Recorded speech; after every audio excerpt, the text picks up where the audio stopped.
You know what really grinds my gears? What? Gears! Ah! Gear talk is fun.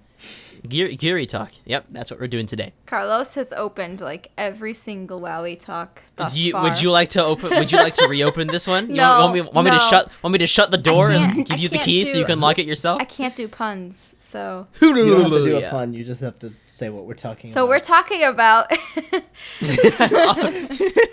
right, that was good. Keep going. Today on WowieTalk. I just thought of a title, but we definitely can't use it. I'll tell you later. Oh wow. Okay. Yeah, Anyway.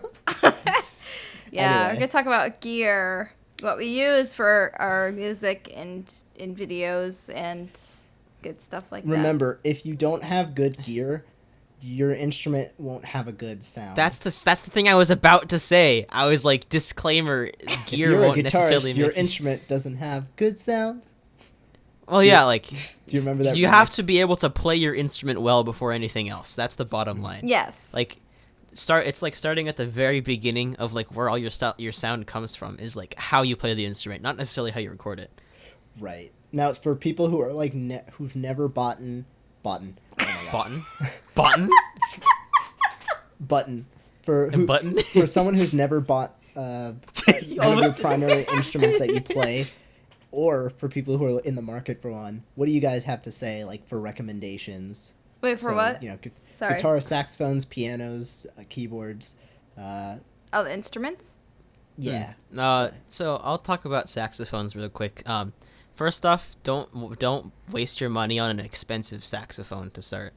Like, the saxophone will not make you sound better. It's more like the combination of your reed and mouthpiece. That's all. Like, I play on this is like a very specific saxophone thing, but I play on a Eugene Rousseau Studio Jazz 5 with 2.5 Van Doren reeds and a Francois Louis Ultimate Ligature. If you do that, you probably won't have the same tone as me. It's a lot about your throat cavities and other stuff.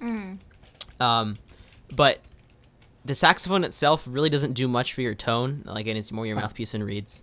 But like working on your the way that your throat is positioned and your opening your throat, dropping your I don't forget what it's called, but it's like dropping your Adam's apple basically, and proper tongue position in your mouth will make your sound so much different. And that adjusting that stuff is free as opposed to buying a new mouthpiece. So I like that. Yeah, so like I think a pretty common approach in terms of changing gear is to never change more than one piece at once. Yes. Yeah. Like if you've got your saxophone set up and you want to change your tone, don't buy like new reeds and a new mouthpiece, because that could like confound what has actually changed. Like just like change. Be scientific. Yeah, like I know what when Ro does his things, like he usually changes one thing at a time, like one knob at a time, and sees what that does and gets a feel for it. Because then you can really isolate and say, okay, this is what it's doing, like what the specific thing is doing to my sound. Yeah. So if you're, for specifically saxophone players, or I guess woodwind players or brass players in general, if you're looking for like a new piece of equipment, don't rely on what other people say about it. Usually you have to go and test it yourself, go to the music store or go to somebody who has that same mouthpiece, play on it, get used to it for a while, see what it sounds like for you, because the way it sounds for you will be totally different than the way it sounds for somebody else. Try it out, see if you like it, and if not, just keep on looking. Sometimes the best option is to stick with what you have. Oh, for sure. Cheapest too. I like that. So here's so if you're listening to say like a decently recorded two audio recordings of two saxophones, is there a very obvious distinction for you between the two, brands or models or whatever it's made of, like there is for guitarists usually? Between like the physical horn? Yeah, like I don't know anybody who can tell the difference. Really? And like you can't, there's no way to tell the difference, I think, in terms of how it sounds. Maybe up in person just because of like how loud it is, but especially from a recording, like there's almost no way you could tell the difference. Right. So it's interesting. I guess that helps me segue. So I've been playing guitar 9 years, and one of the biggest things that like there's a lot of guitar memes, and traits that us guitarists have, Scoop like the massive mids. egos, scoop the mids. But one thing I will say is the guitars cost much less than traditional instruments, and that is both a blessing and it can be a curse, because as of right now, I own 4 electric guitars, 1 acoustic, 1 broken nylon, and 1 electric bass. And but what's nice is guitars do have a very inherently unique sound. Each guitar you pick up will have some significant sound difference based on so many factors. And I always recommend people listen to as much music as they want, because the choice of your guitar will determine a fair amount of the kind of music that you'll be able to get that similar sound to. And like, for example, I can tell the difference between picking up a $200 guitar and a $1,000 guitar most of the time. But that also means there are times where like someone's $200 guitar sounds better because of the mix, the recording technique, and so on. And if I might be so bold, I have a I have a Squier Stratocaster made in Indonesia, 9 years old, and I'm fairly confident in my performance and maintenance skills, because guitars do take a lot of self-maintenance, restringing so on, that I can make that thing sound better than someone who isn't doing XYZ to play it as well on a more expensive guitar. So but as far as like brands go, it becomes a lot of preference. I personally don't like Gibson or Epiphone styles, but I think different setting, different strokes for different blokes. I personally, I'm a huge fan of Ibanez, because what they do for me is they create very lightweight guitars. A lot of their necks are very large, and I have larger hands. But what I love the most is the versatility.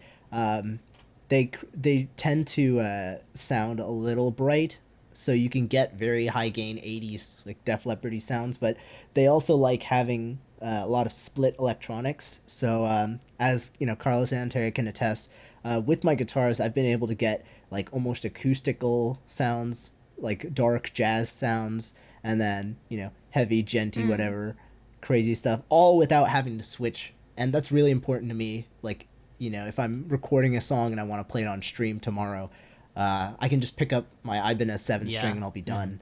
Also, don't start on 7.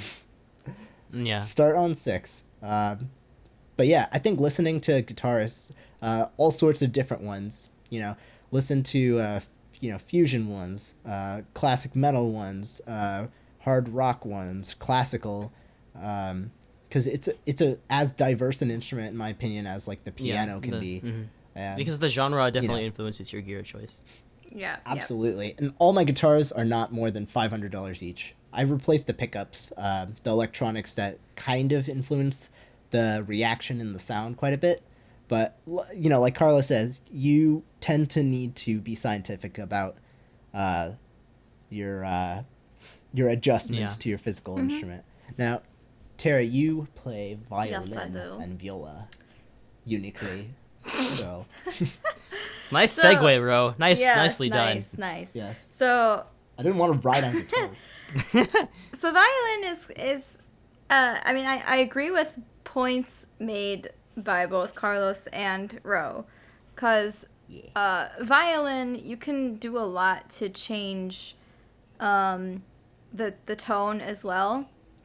I mean, not nearly as much as like a guitar, but the strings that you use make a big difference. The violin body itself, because each violin is made a little bit differently and has a different sound.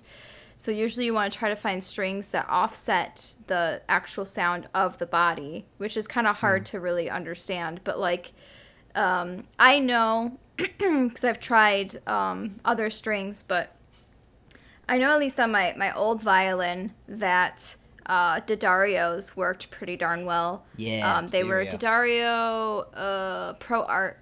That was on like my old violin. This one I haven't really experimented with strings, because the guy I bought it from said that the Eva Perazzi's work best, and I do really like the sound of it. on the violin. So it's like there you have different strings, you have the actual violin body itself, and then you also have the bow. And the bow makes a big difference as well.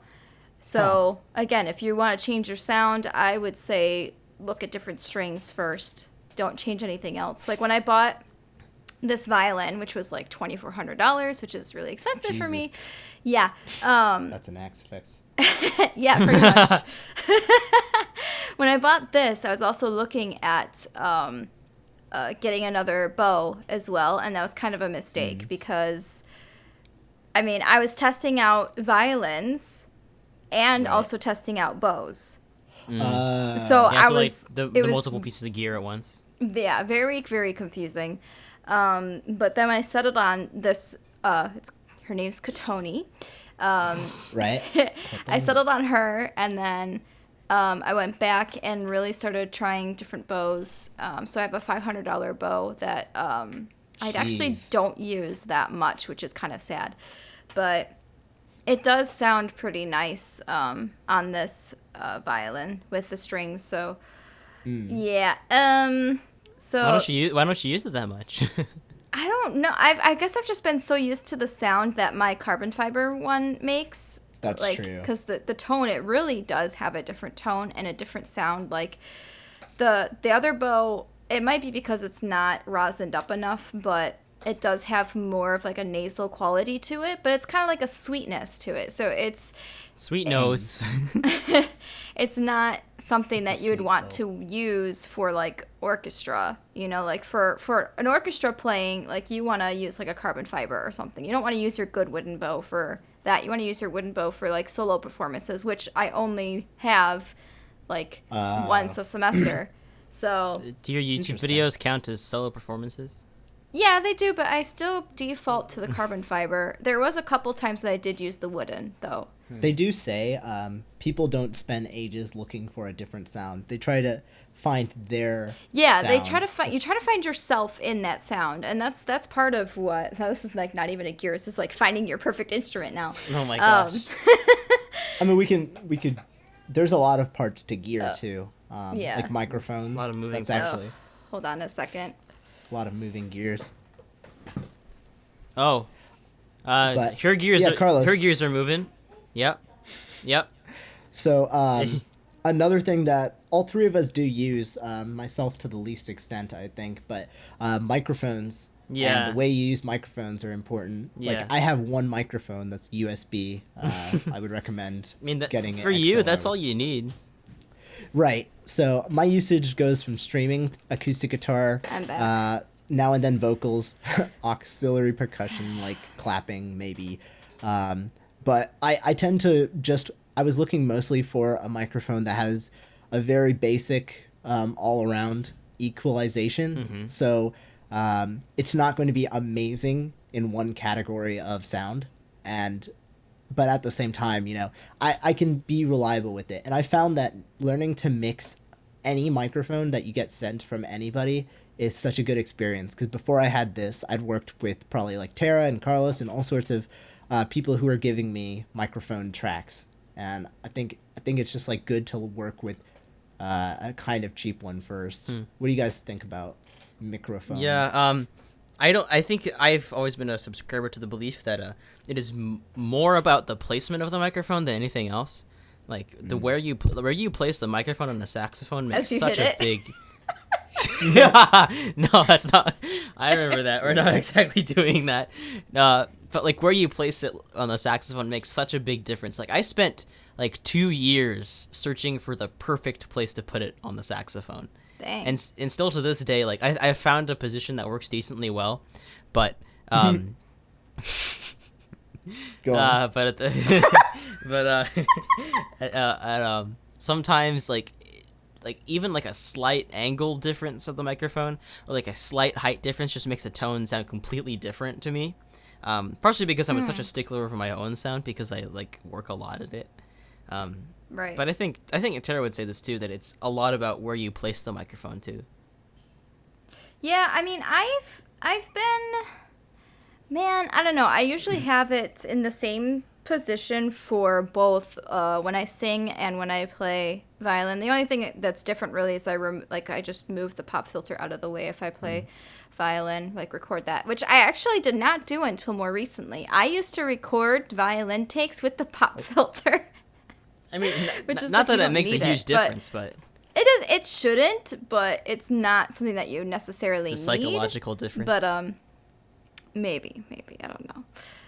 But for the most part, I record sitting down. Really? Yeah, that one was actually no, that's not that uncommon. I mean, you're supposed to technically to get like the best sound in both your voice and the violin, you're supposed to stand up, but I'm lazy and I do a shit ton of takes. So me standing up makes it actually like take longer for me to like record and then pause and then delete and then record again. Like it's just easier for me to just do.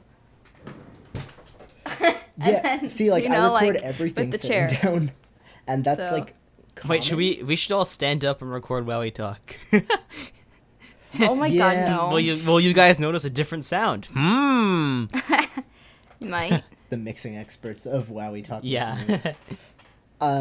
I actually do have to say, like, standing up while playing is good practice and exercise, of course, and it's definitely good for your butt. Oh yes. But Yeah. it Yeah. also prepares you for in my opinion, a little bit more of an exciting video to watch often. Like, you, Carlos, Sab, and Julia, and Tara, and I, for a fair amount, all stand up, and I find that it kind of looks a little bit more like we're engaged performing, and that's actually one downside of streaming music I found, like, because I'm just sitting down at my desk, and I feel like It's not quite the same. my energy is not like visible. But until I have some sort of perfect like setup where I can just put my webcam, point at myself. Yeah, because you can't with, like, the move black it around background. you can't move yourself around as easily in that situation. Right. So it's an acceptable thing, I guess, there. But I do recommend everyone who makes music videos to experiment with your upbeat songs at least. Yeah. Standing up and in general playing your instrument and like adjusting your strap to where you're comfortable. Sort of. Some guitarists like drop it. Oh yeah. you know? It's Oh, like man. I think I saw a picture somewhere of like the spectrum of how high you put your guitar, and like the top ones are like really good jazz players, and the bottom ones are just metal players. Ouch. But it's true. I think that's actually the fault of maybe like Metallica and stuff. If you see how low the singer James Hetfield keeps his guitar, it kind of looks like below his arm length. Wow. And if you look at bass players like Victor Wooten or Stu Ham or anyone, like those basses are basically balancing on their belly or on their So chest, high. and they're able to like. Victor Wooten is amazing.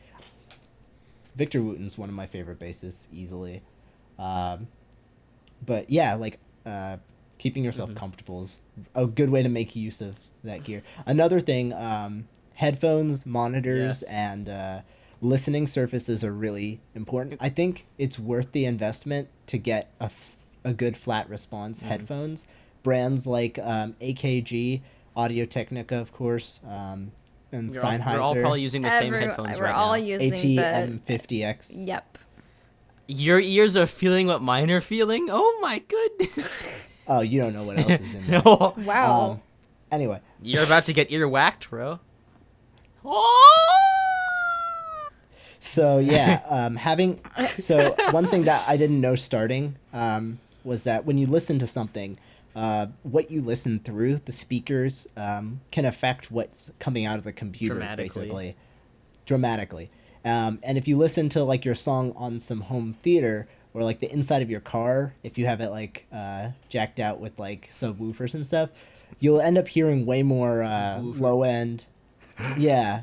Or you'll just end up not hearing the actual song, and it'll make your mixes sound weird in other surfaces. So having a flat response is great. Having studio monitors, which are those giant speakers. Monitors you see, for monitors are speakers. I mean, there's like you have your Yes. desktop monitor, which is like your screen, but you also have studio monitors, which are your speakers. yes, it is. Yeah. It is like stupid. It's a you monitor stupid the name. sound. You're monitoring your sound, but they already took Yeah. the word, so it's why. But Dang. anyway, I just say speakers. Why don't you just say speakers instead of monitors? I guess because I can take it Just more seriously speakers. hearing at monitors, but at the same time, it's still stupid to. Anyway, It's a speaker. so my Mackies, having like monitors isn't like the most prioritized purchase of me starting out, but you get to hear your audio in the room, and I find that to be really important because the shape and size of your room really affects the sound. So whenever I mix, my speakers are sitting on top of books so that they're ear level, which is very important too. And I'll just like listen to it in the proper seating, and then I'll like stand up and like walk around the room. I'll just be like, is this dank? Is this too bassy? Do you notice a lot of like nodes or like standing? Like, do you have any spots in your room where like the bass just gets really really heavy? So I keep my speakers like at least 6 or 7 inches away from the wall, because corners and stuff tend to like build up the bass. But Yeah. I think it's usually most bassy when I'm sitting fairly close. Like I kind of Really? measured my room so that I'm in the center of the wall, and then I just like spaced myself with triangular rule, which means like your monitors should be spaced far away from like the same length they're separated.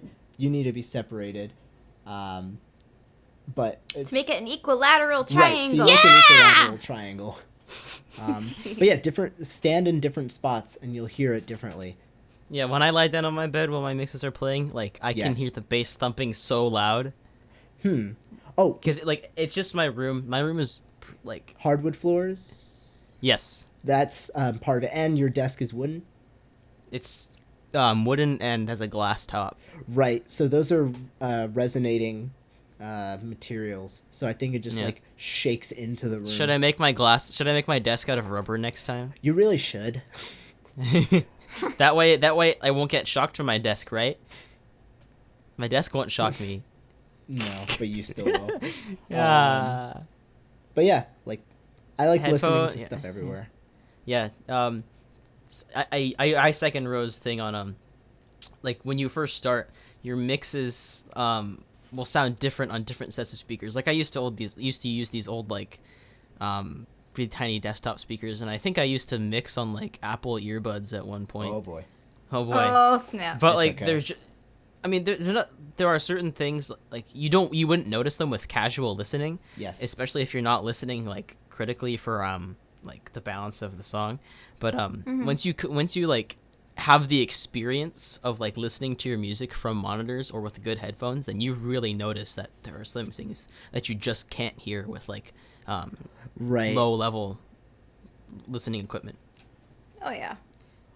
And it is definitely worth I- it's definitely worth your time, and it's like these headphones are awesome. Like they're good. I use them for like casual listening a lot too. Like sometimes I go outside and water the plants and I have these on and I just like listen to music. Like last night at like 10:30 p.m. Oh my God. I realized I forgot to water the plants, so I just turned on the light outside, put on some Snarky Puppy, and started watering the plants in the front yard at 10:30 p.m.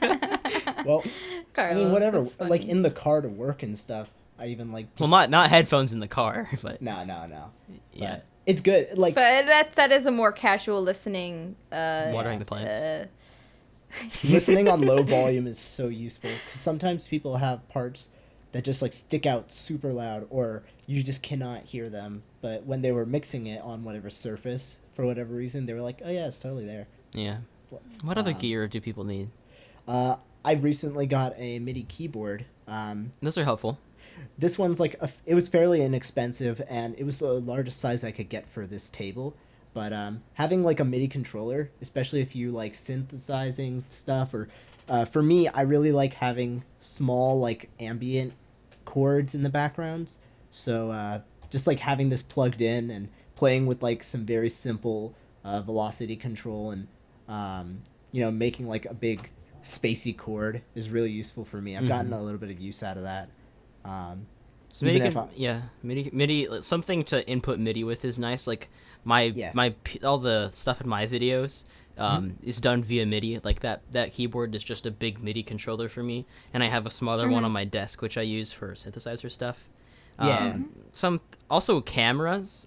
There is a video portion of our I mean, they're YouTube videos, and of our careers. yeah, and like while it is, if your sole focus is the music, then like as long as you have a camera that works, then it's okay. Even a phone, like a relatively like a new good smartphone. Yeah, smartphones nowadays have decent Yeah, video totally. quality. He uses an iPhone 4 for most of his most popular videos, I believe, in the last year. Interesting. He's upgraded, but they always looked fantastic. I actually have been meaning to get around to making a tutorial on this, but I want to Carlos, you actually taught me quite a lot about things like basic rule of thirds and Oh yeah, that's something that I think isn't addressed in like our type of thing as much as it should be. Right, the way you frame your music videos, and I've seen like myself make 1,000 mistakes in the first 2-3 years of YouTube, and I think it's really useful. Like if you have an angle and you switch to an angle that's really similar, it's more jarring than which is sort of counterintuitive. You think right? Like you would think that it's similar enough, so it shouldn't be that big of a deal, but it's the opposite way. Right, and showing parts that are important when they're happening. How to do borders the right way. How to MacGyver your own lighting. Yeah. Without having to spend like my umbrella lights were $50, except one of them came. Oh yeah, that's another thing we all have. We all have lights, right? Right. Yeah. Professional light. I worked without them for a long time. So did I. It's just a matter of filling your room with sunlight or making them move, or you can buy a sellout. Yeah, that sun. Yeah. The basic like a very basic information about cameras is that cameras work better when there is more light in your environment. So, if possible, record in an environment where there's a lot of light. Otherwise, that's different. But open your windows or something, record at the daytime, like let the natural light come in and help you. But at low light, most like I guess camcorders and entry-level DSLRs don't do too well in low lighting. So then you'll see like a lot of fuzzy stuff in your video, like fuzzy noise. Right. Yeah, and it record also with comes light. from having if you raise your ISO value too high, which a lot of smartphones now let you control, you get more artifacts as a result of having to expose your camera to way more light. But I think we all use the Canon T3i Rebel camera. Yeah, we all use 60D. I use a different lens than you guys, I think. Yeah, you have a. That's the next level. Mm. The next level. It's actually if you guys want to do like singing or like something that's not vertical, like Carlos's instrument is more of a vertical instrument, so like wouldn't be good for that. But right. Yeah. For like singing and violin, for me, I use the 50mm fixed. That's the and one. it's like $100, $120, and it's a really good. It's really good. Lens. Do you good. find that there's like a very noticeable difference between that and the stock zoom lens? Because they're pretty. I'd say that the 50 is better, but I think it's way more in focus for. It's close-ups. more about. It's really more about like what you use, like how you actually fix the lighting and like like all that stuff you do in post, quote unquote. Yeah. Like I do a lot in post. Right. I feel like bet, you have a 'cause, very like, your stock- depthy field though. Terra's? Like Yeah. Terra's has because prime lenses or fixed lenses tend to have better depth of field functionalities than right. Yeah, because they can smaller go with the down f-stop. to 1.8. low. And I tried that once, and I think I might do it again, but we'll see. I've always been on, I think, 4.5. That was like what it was 3.5 or on, and 4. I Yeah, I'm never at 3.5 realized too. that I could fix it. But It's just a matter of because like stand-up shots. Like I'm almost curious like how you get away with it, Carlos, because I don't know. I always do a stand-up shot and like it's just like really really hard for me to stay in focus. Oh. I mean, I don't move back and forth too much. I guess, and I also do you like rotate the tripod What do you mean? so that it like it actually films you vertically, or like how do you get those long like the shots of you like with the saxophone? Oh, that's just a close up, and it's just cropped. I've never filmed vertically with this camera. Really? Yeah, Okay. I don't know if I would ever try. I could see mostly some 'cause I I could don't see know some how- like very few situations in which you would want to, but they're all just like cropped versions of other clips. Okay. Right. like I think Suko did Suko G, our friend. He did Boku no Hero Academia cover, and he has like these like really thin stripped video effects. And I think those come out really cool. Yeah. As a result. But like, regardless of all this big but, camera talk that we're doing, is like if you have a camera, it's similar to It's actually kind of similar to microphones. It's more about how you use it and how you set up your environment rather than the specific. At least for this level of thing, more about how you set up your environment and how you use it rather than getting a good camera itself. Like once you know how to use it properly, then you can start thinking about getting better stuff. Right. Maintenance and like operation is really key to all these things. Like so I purchased a Focusrite Scarlett Solo, which is a one instrument input, one microphone input interface. It's the baby brother to Carlos's Scarlett 2i2, and it's smaller than Terra's PreSonus. But I have Windows 10 because I'm an idiot and willingly upgraded without checking all of my drivers, which I have quite a lot of USB devices. And it caused a lot of driver issues and stuff I should have checked up beforehand. But, you know, if you do your homework about everything, then whenever you purchase something, you won't have like all this trouble being like, well, do your homework and success will come to you. That's the bottom line. That's the most Indian thing I've ever said on the internet. But legit, it's really helpful that way. Because, you know, gear is really preferential because there's so much out there. Mm-hmm.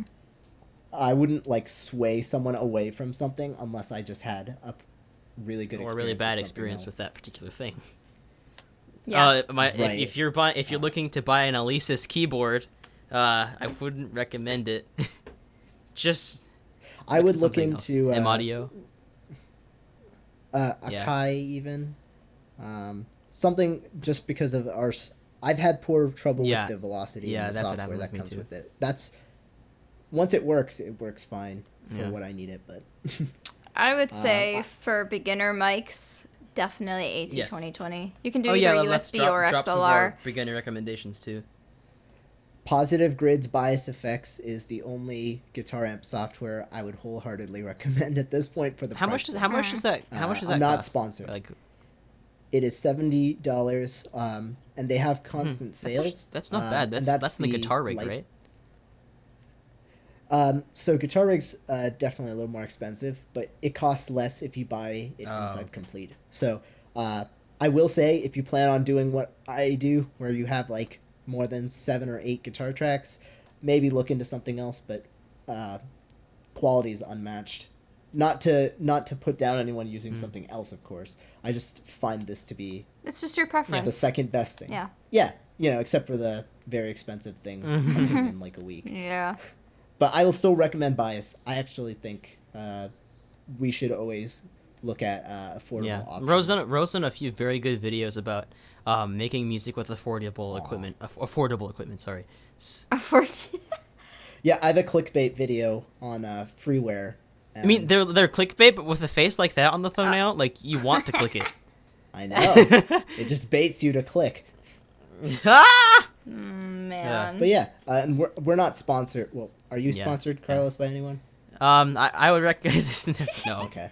Not yet. I want to get sponsored by Van Doren. They make reeds, right? Because, they're the reed makers. That would make my day. I would love to. Dude, if I got sponsored by Eva Perazzi, that'd be awesome. Honestly, I'm not that hard to buy. If your product is decent. The best I do is there's Viper straps. They're very reliable, inexpensive guitar straps, and I have a code at the bottom of every single video. And I have one of their straps, and they're fine. Oh, I didn't use that when I got my guitar. Dang.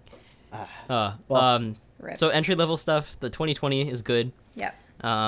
Get a Focusrite or a PreSonus box for under $100 if you just want to record yourself. The 2020 also has a USB version, which I don't know how the quality of that compares to the XLR, but I've heard good things from the people that use the USB version. Mm-hmm. Wait, Me. It's good enough unless you really need an XLR, like I kind of do now. But. Yeah. Like we said, the PreSonus Audio Box i2 or the Focusrite Scarlett 2i2 are both good audio interfaces. Mm-hmm. I believe Ibanez Guitars has won most of our hearts in this. look into the RG and S series for all you rockers out there, as well as Carlos. What's the like the I don't know the model kind of group name of your hollow body? It's an Ibanez. Ibanez Artcore. Artcore, yeah, the Artcore series is very nice for inexpensive but fantastic jazz blues sounds. Mm-hmm. Positive grid bias effects, even guitar rig, are both fantastic, fairly inexpensive. Or Lepoo plugins for freeware. Excuse me, what? LEPOU. They are, those are the free guitar plugins I use. But yeah, I always believe in if you can make something free sound good, you'll make something expensive sound amazing. There you go, Ro. For saxophone specifically, I like the brand Selmer, but they're really expensive, so Yamahas are good too. Rico Royale reeds and Van Doren reeds are great. Mouthpieces, Autolinks. Let's see, Theowani is more expensive but good. Kakos Reaper is $60. Kakos Reaper, hands down, best DAW I've ever used out of my life. Definitely, and very top 1 out of 2 DAWs I have used in my life. It's the top 1 of, let's say, 3 that I've respectably used, maybe 3 or 4. Yeah, it's excellent software. If you have any troubles, you can always find someone to help you in the community. Who you gonna call? TeraCMusic. Oh. Yes. There we go. Alejandro, TeraCMusic has created fantastic arrays of Reaper tutorials and mini guides that you can follow along and make Reaper into any kind of digital audio workstation you want. You can score soundtracks with it. You can make Guitar Hero tracks or whatever out of it. You can make electronic very easily, and of course, it's very useful for acoustic. It just doesn't come with a slew of instruments, which is why FL and Logic. But it comes with nice really plugins, nice. Which is totally awesome. Yeah, you can mix with those plugins, no question. Anything from you, Tara? Violins? Should I get an Ibanez violin? Oh my god! Don't get a Fender violin. Oh gosh, is that a thing? No way. They have electric. Fender has electric violins. Oh. I think they might have acoustic, but I'm not sure. Yamaha has acoustic and electric violins. I had a Yamaha electric violin that was decent. I don't know, the violin thing, the acoustic, doing string instruments, it's all about your preference, as a musician, and Gotcha. It'll be different for everyone, so it can't be oh, everyone get a Kono because it's amazing. I have a that Kono, all the time, but I mean, Konos are more popular apparently. Kono. Hiroshi Kono, Japanese made violin. So, I mean, it's all about you just going to a store and testing out what you like the most. Touch your gear. It helps. Yeah, it helps if you can play as well. It's hard to find a violin if you can't play it. Because, okay, one very, very short thing is the way you hear it when you play it is completely different than you hearing someone else play it. Right. It's completely different. So just keep that in mind. If you're just standing there and hearing someone play, it'll sound nice because of the whole touching your face. What's it called? The distance, Right. The proximity effect. Yes, yeah, that. Thank you. That's the word. Proximity. Doppler So effect. not exactly. Dude, if they're running with it, and then if someone plays is playing on the piano and I run past them, it sounds like a honky tonk piano. Interesting. They should have a bar where the stage is rotates on a circle really, really quickly, and so the listeners can stay there. But then there's a grand piano on it, but it sounds like a honky tonk piano just because it's spinning around so fast and the audience is experiencing. Is that gonna be Carlos, the windmill hut, but the piano's on the windmill hut that's spinning around? I guess so. I think if you controlled it with the sustain, you could call it centripetal force. No. I killed him. I killed him in one swift move. Okay, I think now is the time. I think that's enough. We're done. Yeah. Leave your favorite gear in the comments below if you want. Or if you Don't if you have any bother. questions on what you should get, we can try to help you out too. We will help you start out. Okay, Start a we war will about your help you out. favorite brand in the comments below. All right. This was not sponsored by anybody. Pod Farm sucks. Oh. I'm gonna get a horde of emails.